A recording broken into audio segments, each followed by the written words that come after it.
And in three, two, one. Hi, everyone. Welcome to Sandy K Nutrition, Health and Lifestyle Queen.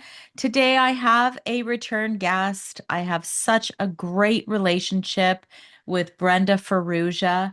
She is a transformational quantum energy healer and coach dedicated to helping individuals and organizations restore balance and reconnect with their true potential and feel whole again.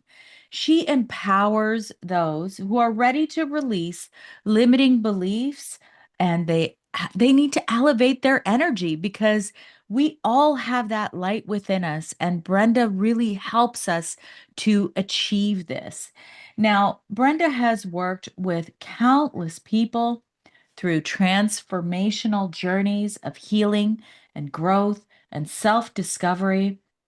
And her approach blends intuitive insight with practical, evidence based tools, helping clients cultivate resilience, confidence, and emotional well being while raising their overall vibration. So, with that, welcome, Brenda. Today, we are going to talk specifically about negative and limiting beliefs. And, we hear this a lot. And you'll hear, oh, yeah, I have all these negative beliefs and I have all these limiting beliefs, but there's nothing that concrete that we know on how to help ourselves release this so that it's not holding us back in our lives. And that's what we're going to talk about. So welcome, Brenda. Thank you for coming back. Oh, thanks for having me, Sandy. And when we start talking, it just feels like talking to a friend or a client where I just really engage with what they're feeling, what they're going through. But today, I'd like to take this into a slightly different direction where I know I've been doing this for a long time, 15 years. And when I talk, sometimes I talk up here, and a lot of people are like, what is she saying? Brenda's stuff works, but how is she explaining it? It's confusing. So today, with your help, we are going to bring it down in terms where people can understand. We all have negative beliefs. And one thing that I'll say is when people say meditate, meditate, it can be very frustrating because people are trying to quiet their mind down. If you look at meditation as being an awareness to the chatter, the negative beliefs that pop in your head, that's going to give you a good place to start to understanding what negative beliefs you hold. Self reflection. So, have you ever sat there, Sandy, and I'm going to just have like 5 minutes for myself, and you're relaxing, and all of a sudden, this something comes in your head that says, get off your lazy butt and go get the kids' lunch ready. Or who do you think you are relaxing? You got things to do. Or, you don't deserve this. Or you might be thinking about something you want to do later and you have these undeserving thoughts. You're not good enough. You should be scared. You're going to fail. Those are the things you want to pay attention to. Write them down because that's going to give you a clue to what negative beliefs you hold in your subconscious mind. Okay, so that's actually a perfect way to define what a negative belief is. It's those intrusive little thoughts that come up because I know, Brenda, I've had so many people say to me, I'm not self aware enough. I don't know how I feel. Right? But if you allow yourself to pay attention to, it's like those little voices that are popping up. So it's a great way to define what a negative or limiting belief is, right? Yes. So they do show up in thoughts you have. Some people hear them as voices. We're all very different, so there's no right or wrong. But also, you can take it a step further now once you start being aware of, okay, I'm hearing these negative thoughts. Sometimes they may be your nagging mom as a kid coming back. You did it wrong, you did it wrong, you did it wrong. Or your brother saying, you're not good enough, you're ugly, whatever it is. Like there's many, we have many, many, many examples. So write them down. But then you can take it a step further if you're curious and sit and take an inventory of your life. What are the recurring patterns, self sabotaging patterns? It's funny, as we're preparing for this, I had this thought. And I'm going to put this out there to both men and women. You are perhaps looking for a partner and someone great comes into your life. And then you say something so stupid that you would never say out of character, and the person never calls you back. And you're like, why did I say that? Now, this other person comes to you and you're not interested in them, they're not your type, or you know they're bad news. All of a sudden, all the right words are coming out and they want to see you again. And you're like, the person that I would have really preferred to be with, I scared them away with something I said that didn't make sense. This other person that's not good for me is working out nicely. That is a pattern a lot of women, a lot of men say. I keep picking up the wrong people. I keep sabotaging relationships that could be good. So, what is it in them, in their subconscious, their negative beliefs, their own traumas that are causing them to act a certain way when it's good for them to make the good things leave their life and allow the bad things to enter their lives?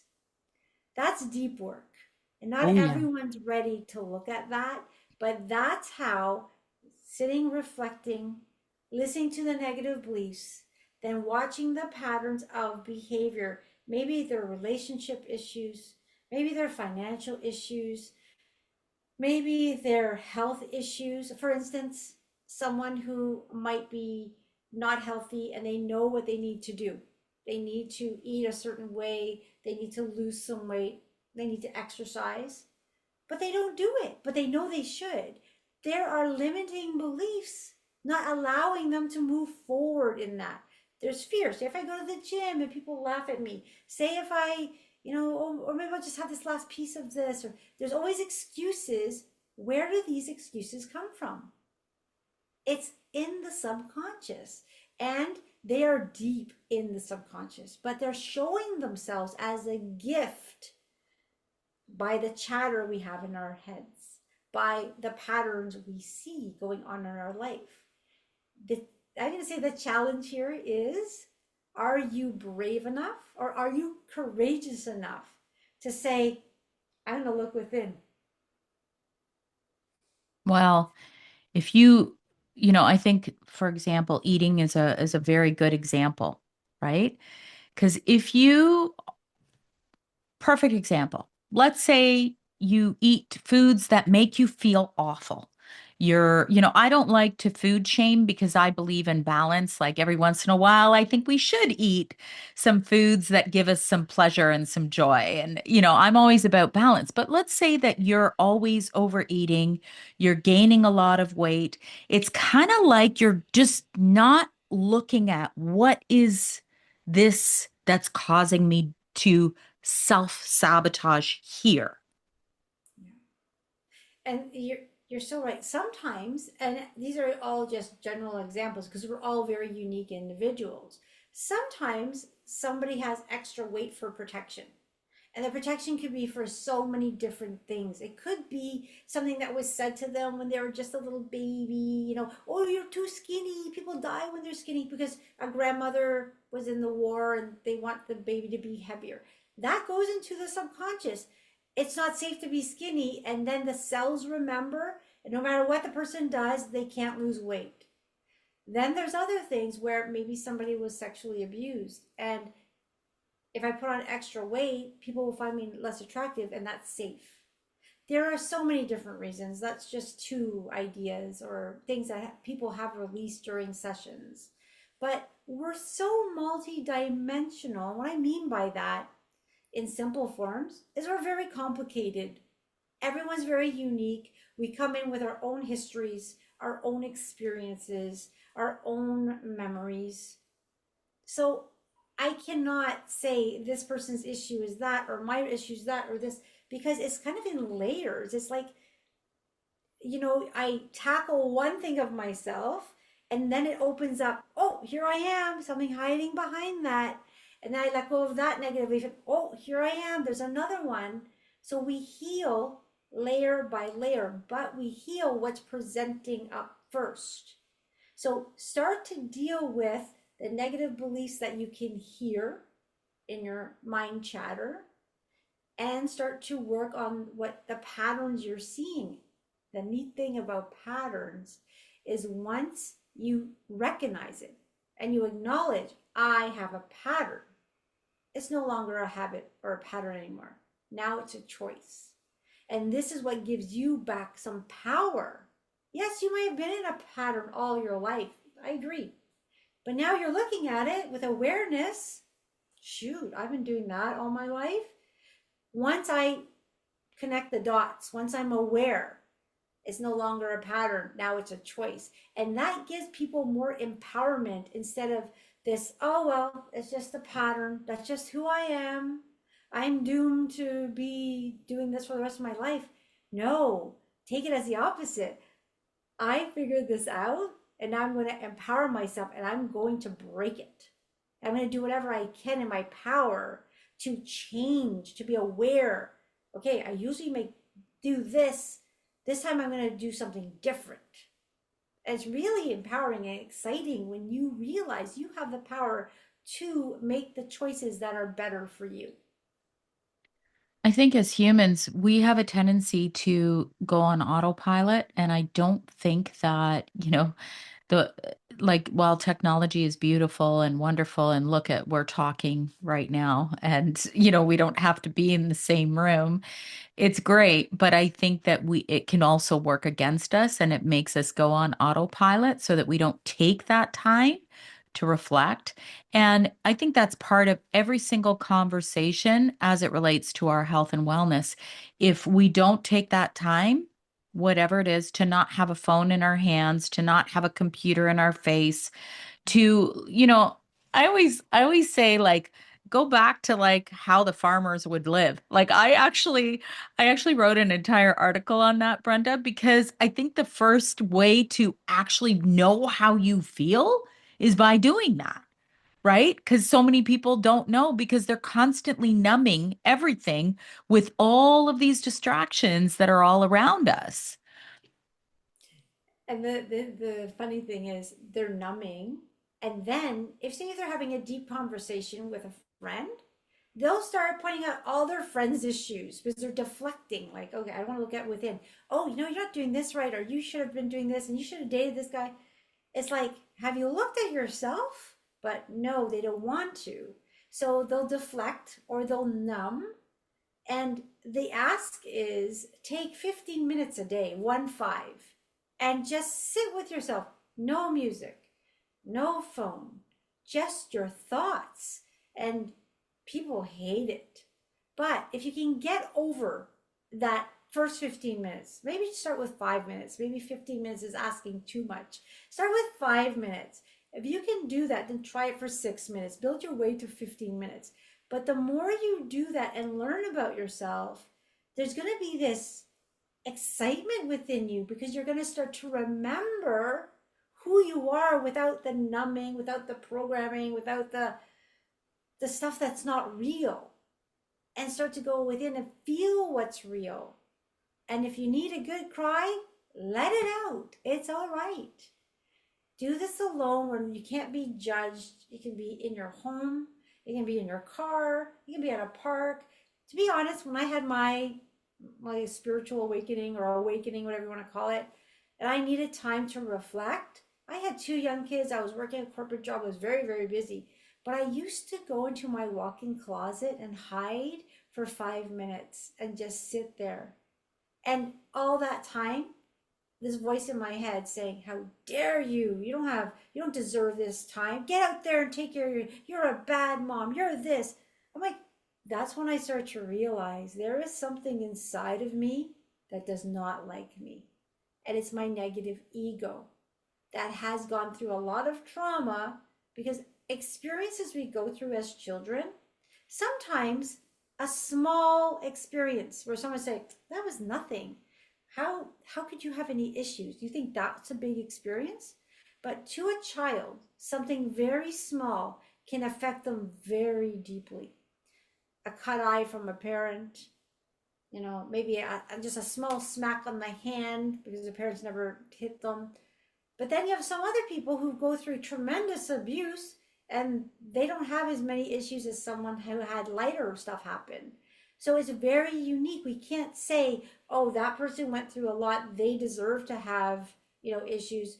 But this person lived a decent life from what I can see. So shouldn't have any. It doesn't work that way.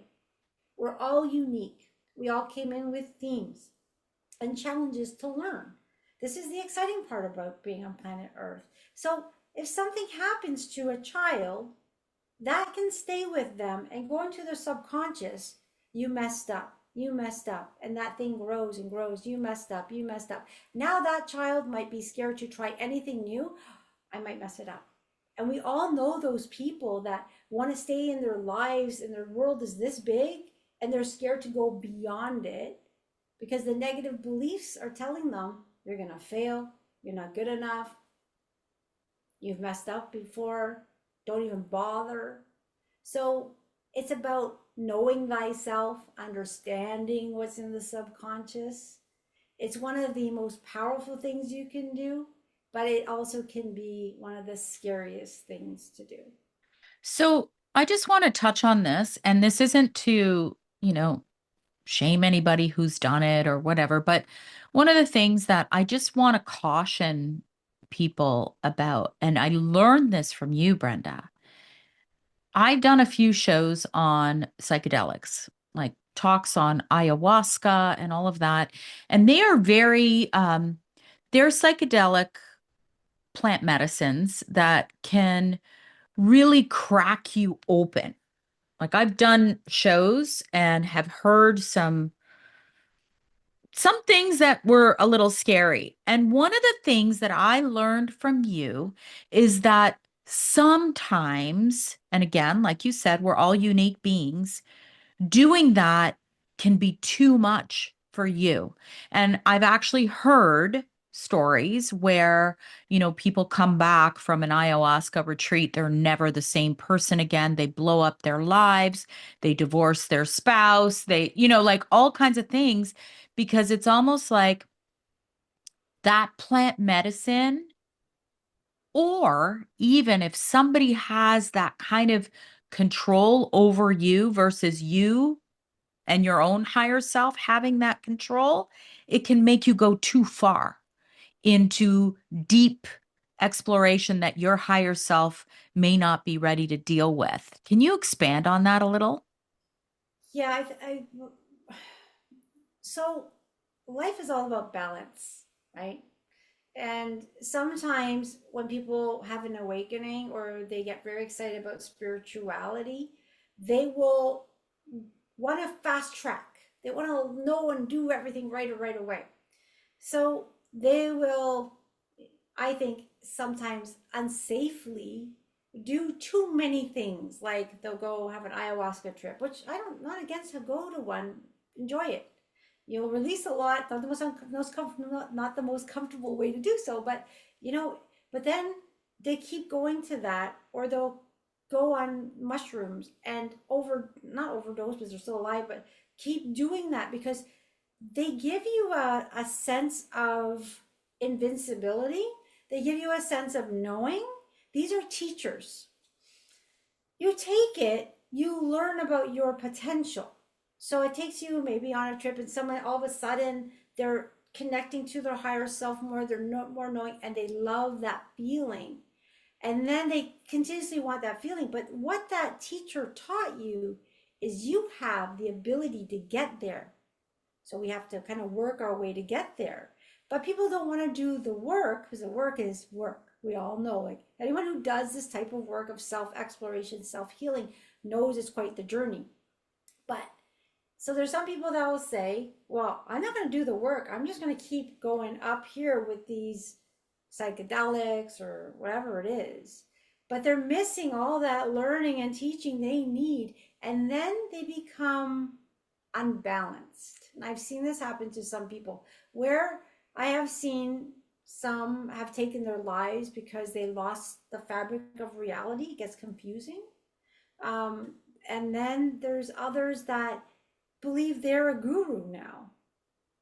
That, oh, you guys have to listen to me. I know everything. And I don't want to talk to anybody in 3D anymore. And they just live this illusion or delusional life that they're better than everyone else and they've done everything, but they actually haven't gone to the core of who they are. So they become unbalanced.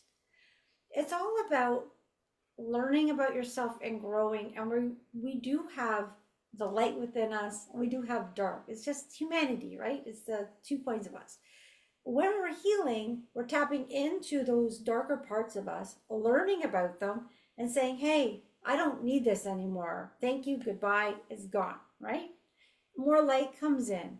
And then another pattern of behavior shows up or night and you deal with that. So it's a gradual learning about yourself, learning. And as you're doing this, your vibration will increase, your frequency will increase, your light quotient increases. So I can get there very easily now. I can get into a state of bliss. I don't need any drugs, but it's taken me 16 years of working on myself, and I'm very passionate about working on myself. Very passionate. Every single day, I was either I meditate every day, and I started at 30 seconds. I could not meditate beyond that, actually 15 seconds. I can now meditate for 3 hours, but I don't have time to meditate for 3 hours a day, but I could. And it's a blissful place, but reality is here in the 3D, the tangible. So I can't just escape in that, which I did for a while during COVID, because it felt really nice in meditation. But you have to bring what we learn and use it in our everyday. And as we're learning and growing, we're expanding. But as you start to do this work, you will get to that higher state of vibration where things are more vibrant and colorful. Everywhere you go, everyone looks happy because you're in a different vibration. So some people, when so it becomes a little bit off balance because they're trying to rush it. So this is the way I see healing. If you're really dedicated to yourself and you're very passionate, your higher mind, your divine mind, your higher self, your soul.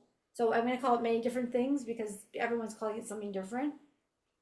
Here we are, this physical body, which we came to experience. And we're like spirits having a human experience. So our higher self is always watching out for us. It knows everything about us, right? So when I want to tap into it, it's easy now because I have a clear connection.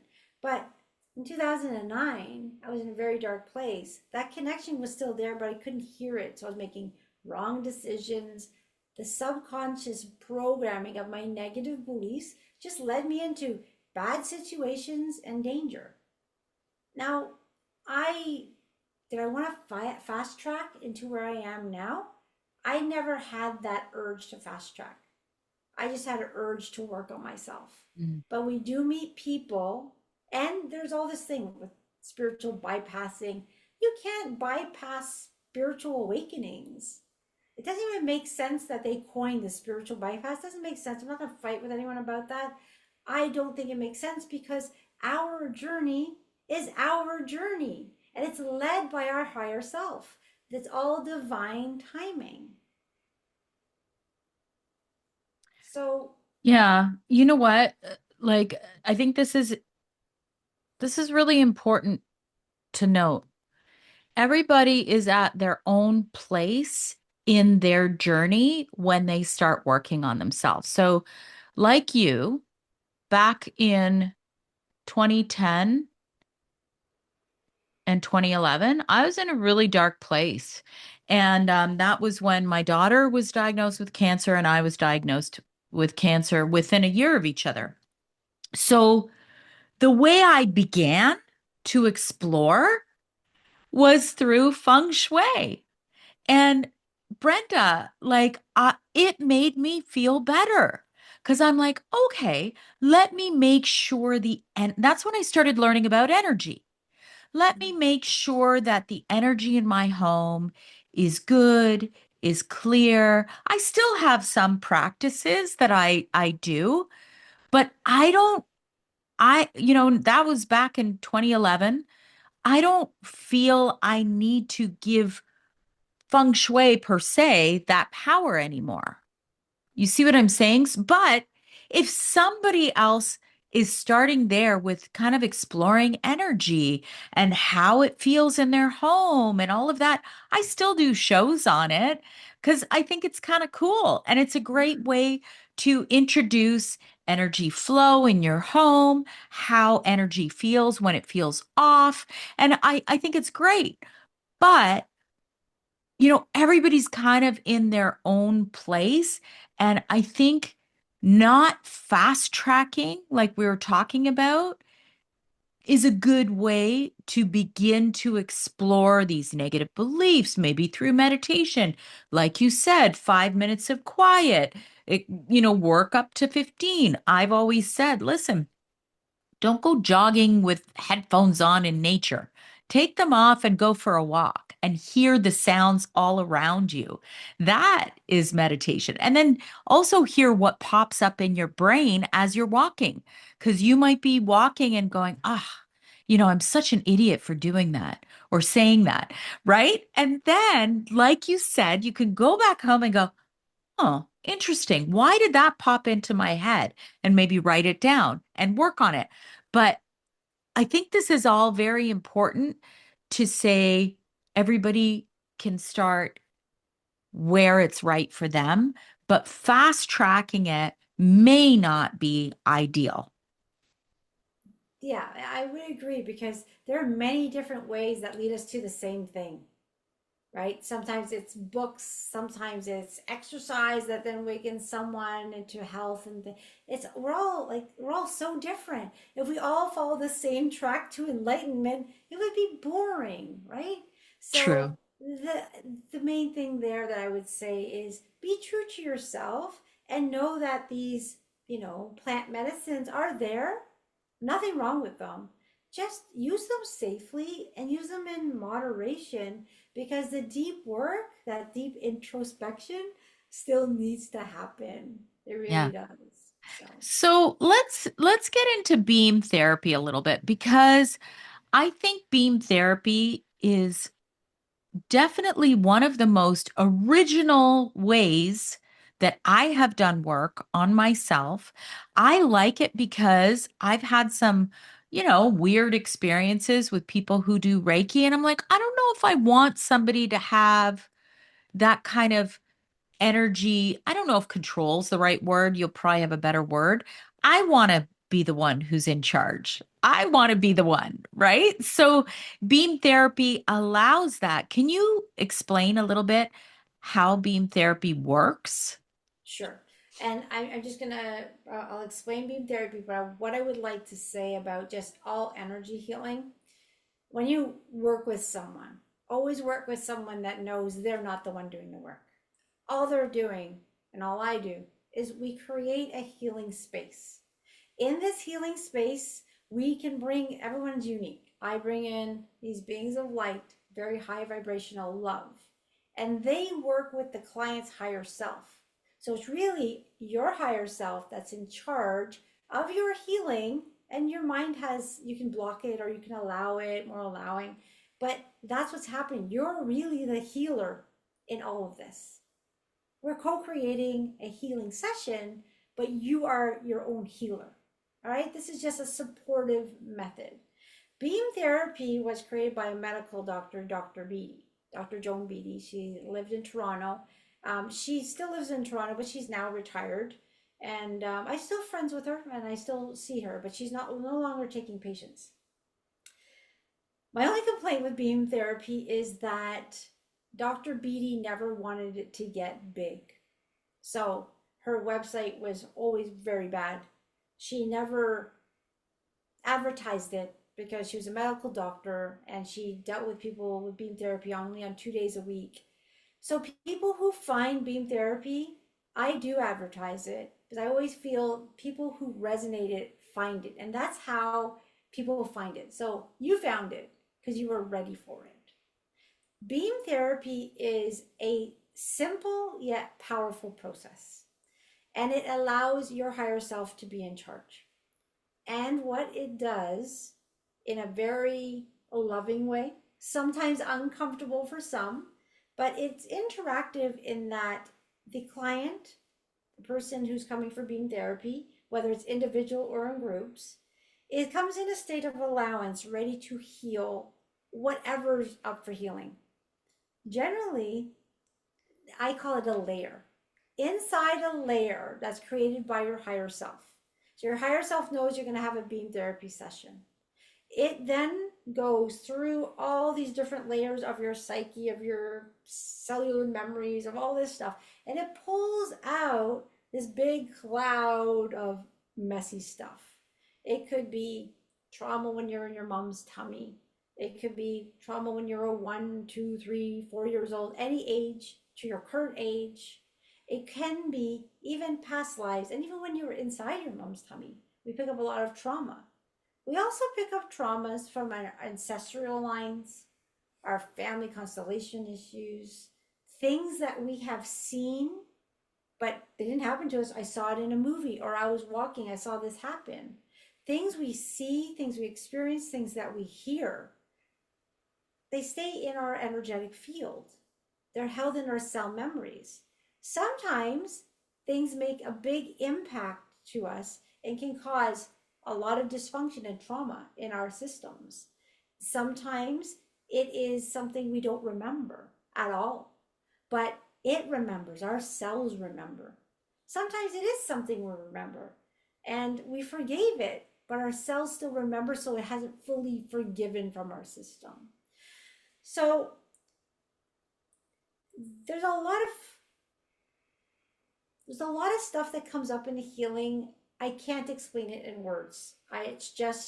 It's something that the human mind is hard to understand. So this is why when I work with clients, I allow the intelligence of this infinite intelligence, of these beings of light, of your higher self to take over. I am nowhere near understanding of what's being done. I've been doing this for 15 years. I understand the profound benefits. I understand what people feel during the process. I kind of have an idea what they're doing, but I don't fully understand it. So my job in a healing session is to hold the space and support the client. Beam therapy goes through a process of 10 phrases. In these 10 phrases, not everyone's going to use the same phrases. So you might have 5 phrases during a session. You might use 6, you might use 7. They can change with every session you have. But in a session, what's happening as we go through different areas on our body, these are areas of cell memories. And our cell memories hold different memories or different feelings or hurts in different areas. I'll just give you a quick example. When we're dealing with the area under the nose and the chin, it's usually to do with shame and embarrassment. When we're talking about the throat area, it's not standing up for yourself, unspoken words. So everywhere, like here, it's usually heartbreak, things that made you sad. So one incident that happened, let's say you were bullied as a child, that trauma, that experience becomes trauma we hold. And it can be held in different areas because there was embarrassment from it. I didn't stand up for myself. Oh, my dad yelled at me because I wasn't strong enough. That's a different trauma from it, and it's held in our field. As we release during beam therapy, a lot of stuff leaves your field. As it's leaving your field, you may remember the incidents, you may not remember them. You don't need to remember them. The beauty of beam therapy is a lot of that stored energy that's no longer serving you, traumas, negative beliefs, things you've seen that didn't make you feel good, hurts, leave your energetic system. It leaves it for good. That layer is completely gone. And then this beautiful light weaves through your essence, raising your vibration and frequency, and that becomes the new you. So you may have started beam therapy here. After the beam therapy, you're here. And that's now your new baseline. You do another session, you go up again, and you go up again, and you go up again. One thing I know with beam therapy, it may not be the most comfortable, but it is powerful and it's always going to be beneficial. And why do I know that? Because your higher self is in charge and your higher self loves you. Your higher self knows where you've been, where you are, and where you're supposed to be. So it's going to release what's no longer needed. And if it's beneficial for you to remember something, you're going to remember what left. And if it's not beneficial, you're just going to let it go, and you're just going to feel lighter. You're not going to know what left.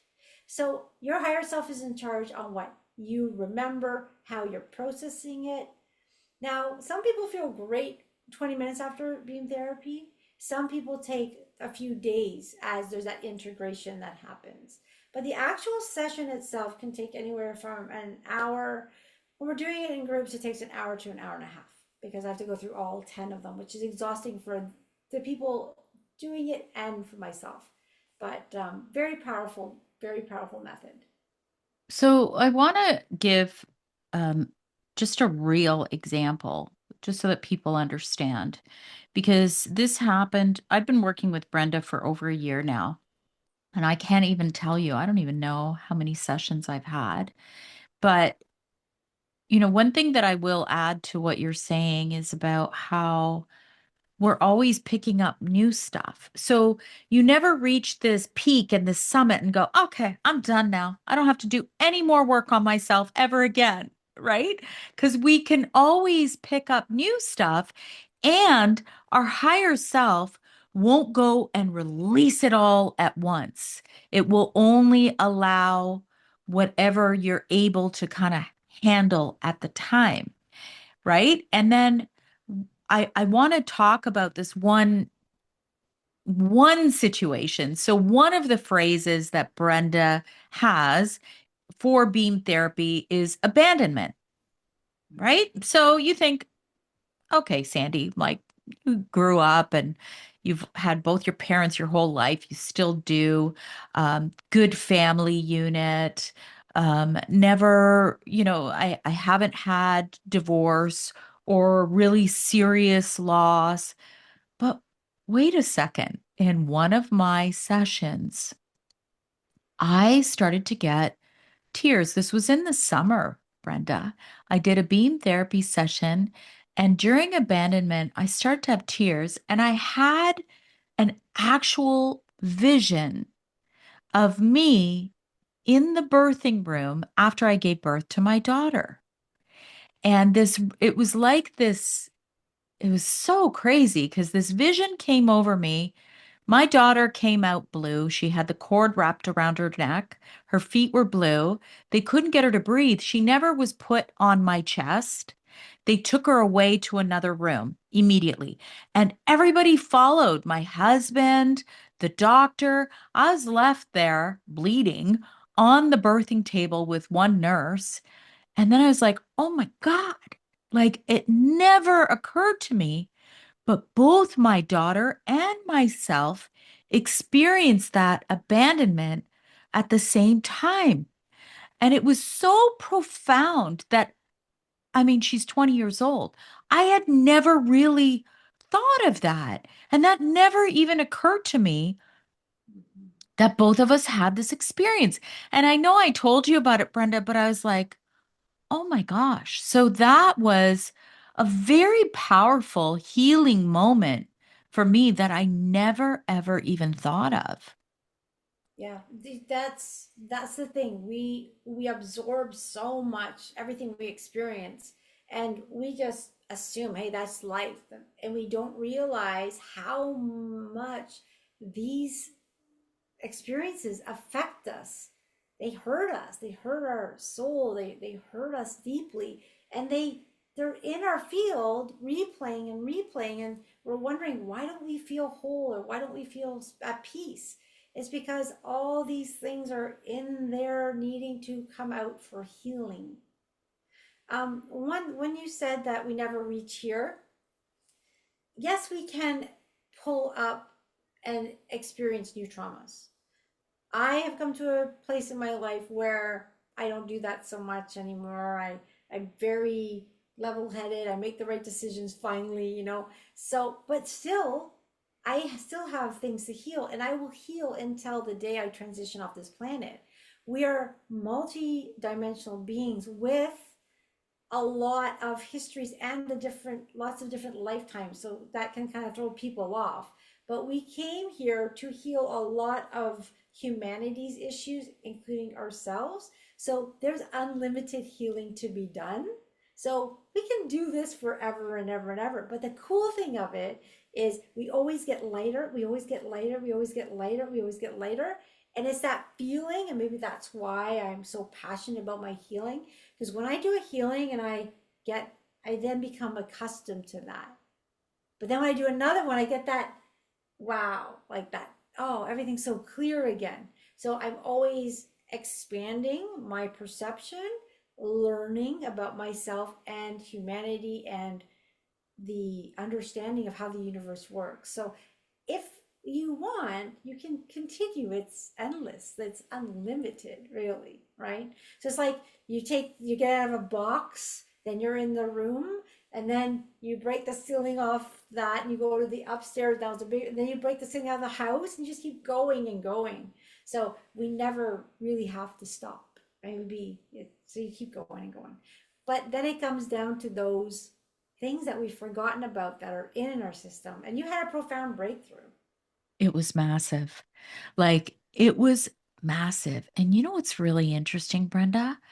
I posted about it. And you know how, listen, I know you're not as much on social media as I am, but you know how sometimes when something is so deeply profound, in your heart and you share it with others, and then it goes viral because it's just so profound and so real and so authentic.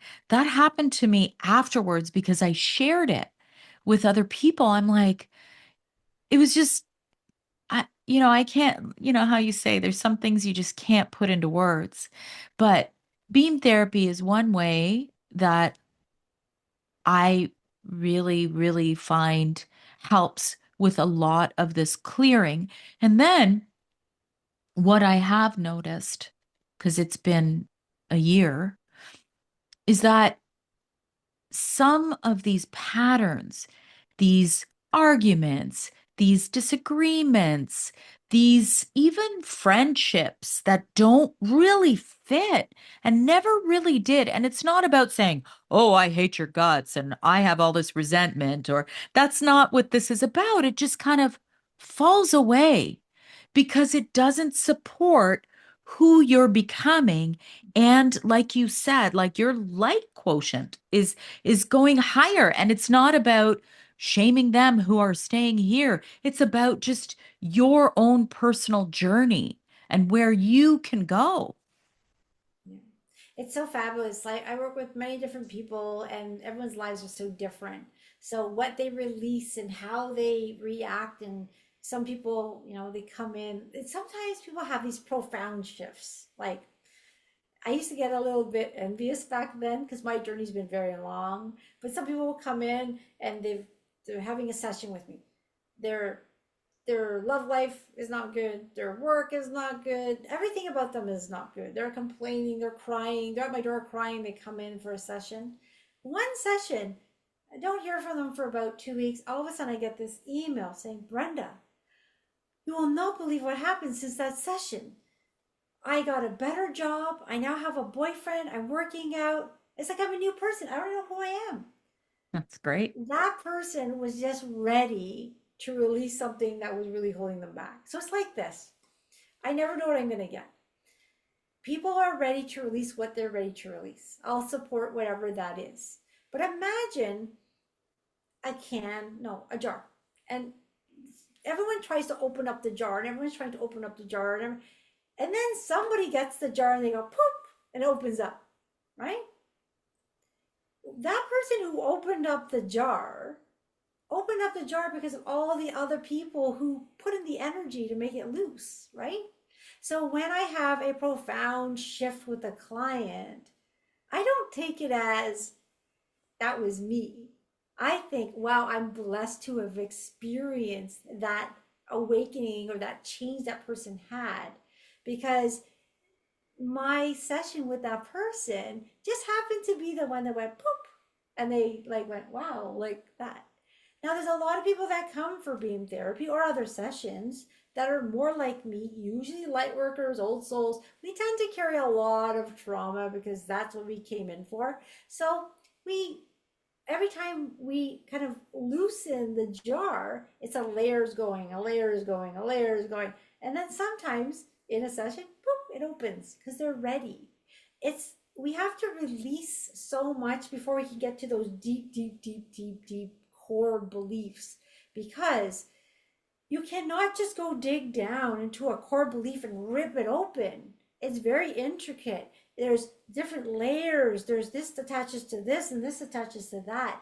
And that's why I hand over the sessions to the divine guidance of the client's higher self and these beings of light that come through me because they know what's best for the client. They know what's best. Oh, this needs to go first. Oh no, that before that 2-year-old trauma can come up. She had an 18-year-old trauma that's related and something in 23 related. And all those have to really loosen up before we can go deep down there, right? So we heal layer by layer with patience, with excitement, challenges. Like it's exciting. I get very excited when someone comes in and they're all upset, and that just means it's up in their field. We release it, and they feel lighter. Did they have that big awakening shift in everything in their life? Maybe not, but they're more aware of their feelings. They're feeling lighter. They have more inner peace. They can articulate their feelings better. And it's a progression, right? It's a subtle changes. The mean neighbor's not yelling at me anymore. People have reported, going to work, and everyone who used to be mean to them is now not. And I said, well, say if I told you that negative belief you're holding was actually creating them to be mean to you. I'm not good enough. Treat me badly. I'm not good enough. So they were. You got rid of that energetic pattern. You go into work. You're not telling people energetically, treat me badly anymore. And all of a sudden, everyone's treating you with respect. They didn't change. You changed.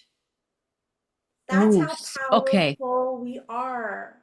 Yeah, that's big. So what what I will say is when we work, this is what Brenda's taught me, when we work on ourselves, even though the person in our lives, our partner, our children, whatever, they haven't done the healing, everybody around you, you and them will benefit from it. Yeah. Like So it's I that always, powerful. it's that powerful. I always, if there's a woman or a male that comes to me, and if they're the head of the house, female, male, doesn't matter, I say, you work on yourself. You will start to see your house, your interactions with your family change into more positive interactions. Your house is going to bring more love and harmony and joy in it. Is as you change, we heal our family lines, we heal people around us, we heal and we change our circumstances. So I always say, I do as much work as I do for many different reasons. One, it was for personal, but then when I realized the benefits to my parents, to my siblings, to my children, why would I ever stop if I have the power to do this? I have the motivation to do this. Why would I not do it? It's a gift for me and then my family. But not only that, it also adds positivity to the world. Mhm. It adds to the human collective. So it's a personal healing, but it's a collective healing. And that's how powerful each and every one of us is. But the trick to healing is you need to be passionate about it. It's people will say, oh, Brenda, I'm going to come to you just so you know. Doctors can't fix me. I've gone to a psychologist, a psychiatrist, to this doctor, to that doctor. I'm going to come to you to prove that I'm unfixable. I'm like, why waste your money?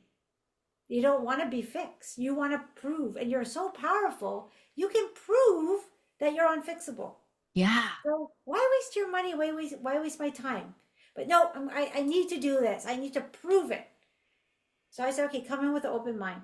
I can feel their resistance, and I still will give them the best session I can give them because it might release something in their field that make them softer. But sometimes they come back, and I want you to know, Brenda, you prove my point. Nothing will help me. And I said, well, if that's what I needed to serve you with, then I'm glad you got your service.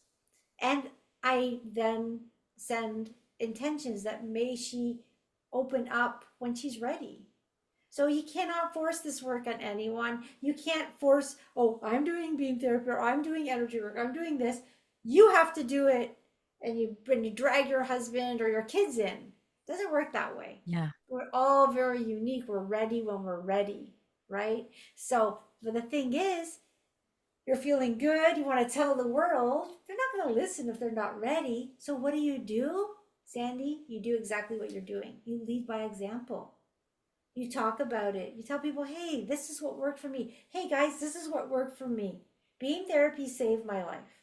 And it opened me up to all the gifts I've always had. It's made me more confident to own who I am.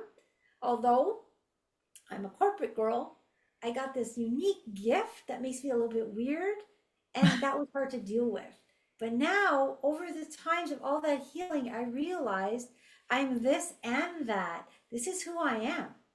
I am Brenda Farrugia. I have a gift to help heal and support, and I'm doing the best I can. Like me or not, this is what I am. And it really helps us become our authentic selves, just to own who we are. I want to expand on what you said about how the resistance can actually be an impedance to helping you. So, this is why you can't force, and this is kind of the world we live in, right, Brenda? Where people are trying to force their opinions on everyone else and they're angry and mad, and you got to believe in what I say. And it's like, you can't do that. Human nature is free will, right? And so you're going to find this interesting because this rule, it's like the general rule of the world, where you can't force somebody to do anything, healing work, and even if like your client said nothing works for me. Well, that kind of resistance will hold you back. So my daughter, this goes with nutrition too. You're going to find this funny. So I give certain nutritional protocols to my kids, and they take supplements that are specifically targeted for their needs. And a couple times she'll be like, "Oh God, like do I have to take this? Like, I hate taking supplements." And I'm like, "Okay, don't take them today. Your body will not benefit from them. If you are resistant to this, there's no point." And I actually will say, "Don't take them. Don't bother." And same thing with food, like I always joke and say, I think that being children of a nutritionist, a holistic nutritionist, it's like their way of rebelling is to like bring McDonald's into the home, Mhm. stuff like that. And so they know how I feel about that food, Yeah. but they don't feel that way. So I'm like, okay, well, I feel that way. So if I were to eat it, it will probably do more damage to me than it will to them. And I'm like, when I was 20, 24, 25, I didn't really care either. So I just let it go because I also don't want to put, even though they know how I feel in general, I let it go. I'm like, I'm not going to be like standing at the door like the guard and the bouncer that says that food is not allowed in, right? Absolutely. Like I don't sit there and make my kids meditate. Oh, you have to meditate. You have to do this. But my kids, because I've always been easy with them with this stuff, is they will say, "Hey, mom, I really need a beam therapy session," or "Mom, I need that type of session today because I feel something's bothering me." They'll come. I never push it because when you push something, it pushes them away. Just like I know friends that are both teachers, and their first child didn't finish high school because they're always on him. Do your homework. Two teachers. Can you imagine? He went the totally opposite way. I'm done with this. So the parents now, in hindsight, said, "Oh, I think we just let him be. He'll come back to where he wants." But we're all unique beings. We all came here to experience our own lives. It's great to, hey, there's an option, good food, there's options, supplements, there's good, meditate, all that stuff you can do. But if you force it, you just push them in the opposite direction. So just allow them to be. Yeah. Um, okay. So we are coming close to the end. And I want to share with the people who are listening something that they can take away today, something that they can do right now that's extremely powerful. This is actually neuroscience. I know I learned this from you, Brenda, and I do this every single day. And it's short, three phrases. And you can take this away and then choose if you want to go deeper and work deeper, then you can work with Brenda. So, can you talk about that? I know you know what three I know what phrases. you're talking about. Can you talk Okay, about that? very as quickly as I can. Yeah. We are in a new energy on earth where when we know we have a negative belief, there's a simple process you can do on your own to break it. Back in the day, I'd say this wouldn't work, but in this new energy, it works. And this is not spirituality. This is just an instruction manual on how negative beliefs work, how our psyche works. All right. So imagine a negative belief. They've been on this planet for thousands of years. Negative beliefs have bothered humanity for that long. It's a consciousness, it knows how our brains work. When it latches onto someone's brain, it puts them into a cycle. A cycle. I'm not good enough. I'm not good enough. I'm not good enough. I'm not good enough. I'm not good enough. And it stays there. Now we live our life with this thing in the background. I'm not good enough. Now, if you do take the steps where you monitor your negative thoughts, and one comes up, we'll use I'm not good enough as an example. I'm not good enough. I wonder where that came from. You write it down. Then you can use this 3-step process at your leisure. And if you want more information on it, I've kind of written up a protocol on it. I'd be happy to email it to you. And it says, I feel I'm not good enough. And I feel I'm not good enough because I choose to. And I choose to because I believe it serves me to feel this way. Then you sit quietly. Why would me feeling I'm not good enough serve me? How is that logical? And when you can see it as being illogical, I'm saying I'm not good enough and it serves me, I choose this? No, I don't choose this. And if you can see the logic of it being illogical, then you simply say, I'm breaking this negative belief. It is insensible. It is illogical. I'm done with it. It no longer serves me.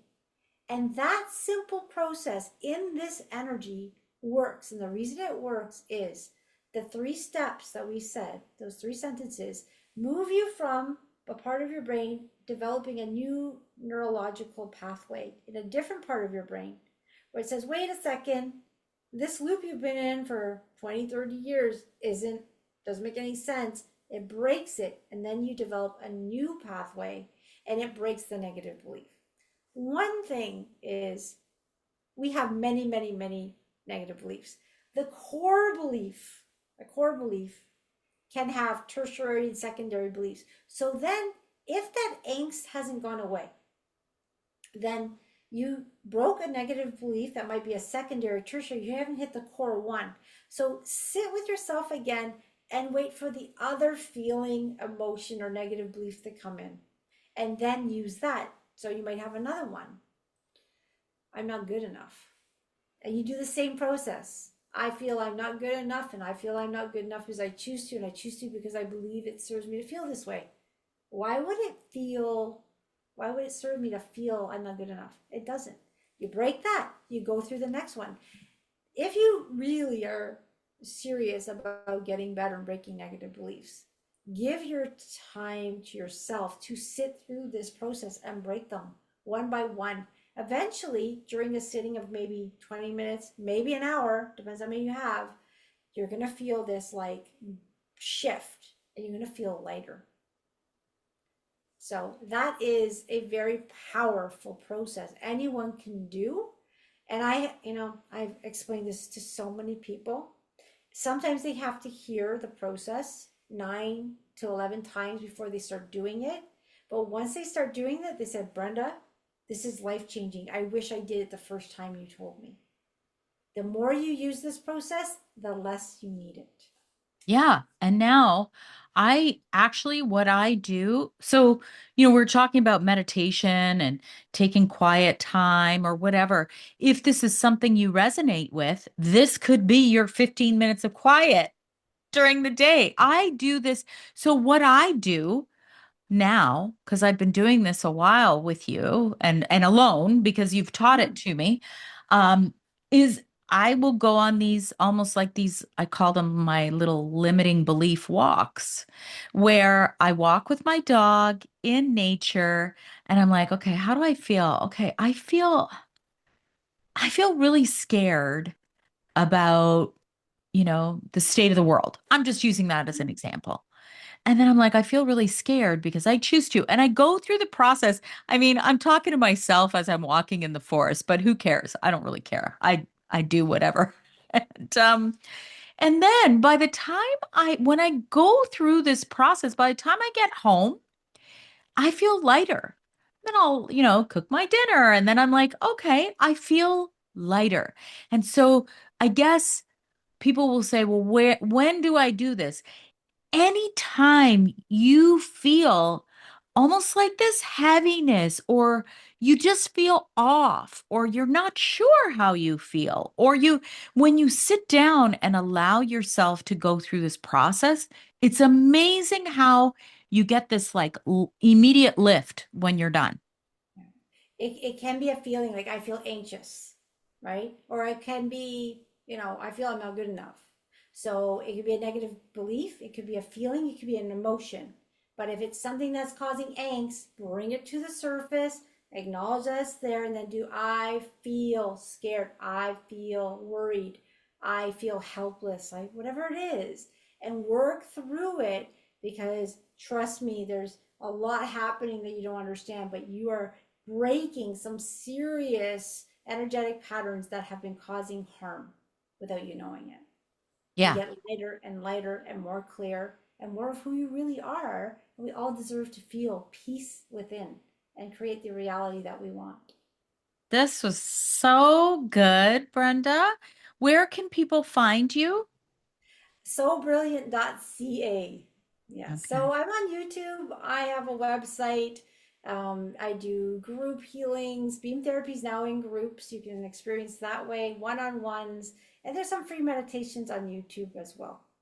Perfect. Thank you. Thank you so much for your time and all the good that you do in the world, Brenda. Thank you. And keep shining your light because to me, you are the prime essence of an example of someone who shines your light and you don't push your stuff, but you do teach it and allow people to see it from a very raw point of view. You're very authentic in your delivery, Thank and you. that's what the world needs to know that if she did it, I can do it. Thank you, my dear. Have a good one.